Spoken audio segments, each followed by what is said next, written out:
What's up, everyone? Today I wanted to take a minute to talk about framing and how we decide what is and is not in our shots. One of the first concepts is headroom, and this is how much room is above your head. Typically, a good guideline is having about 3 or 4 fingers above your subject.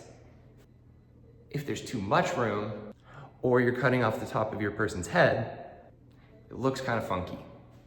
Right now, I'm talking to you guys, so I'm in the center of the frame and I'm looking directly at the camera. But in some applications, like interviews for journalism or more creative short films, you're gonna want your subject never making eye contact essentially with the camera. In those applications, you're gonna want your subject more to the side, particularly on a line of the thirds, following the rule of thirds, and you want them looking into the space where they have more room. This is called looking space. If you have your subject on the closer side, they feel trapped and it doesn't look right. You also want to be aware of their eye line. So again, right now I'm looking at the camera. Now I'm looking just a little bit off the camera, but you can still see both of my eyes. Now I'm looking too far over and you can only see one of my eyes. Next, I want to talk about the height of your camera. It's generally recommended that the camera be about eye level with the subject so that it gives them a natural gaze as they're looking. It also avoids weird stuff like looking too high up where you can see the ceiling, or your subject is tilting their chin too down, a little too low. Not particularly flattering. Inversely, if the camera's up too high, you see a lot of floor and your subject might be looking up.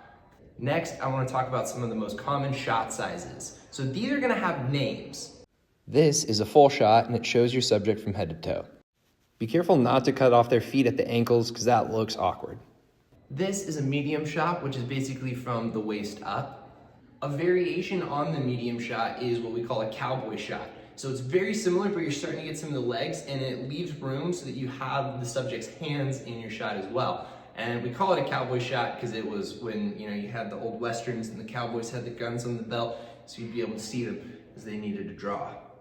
A medium close-up is essentially from like mid-chest, like sternum height up. And for a close-up, we're just getting shoulders through the top of the head.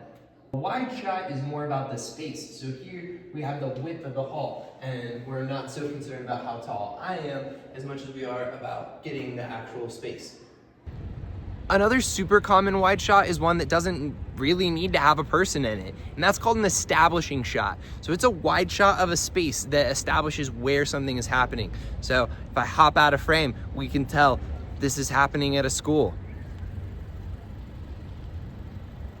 All of these concepts are basically rules in film, but within anything artistic, rules are often meant to be broken. But you can't break the rules until you establish that you know the rules and show that what you're doing is actually a creative choice and not just a lack of knowledge or concern for the established norms.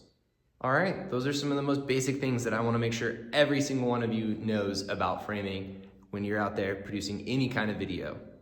Go Huskies.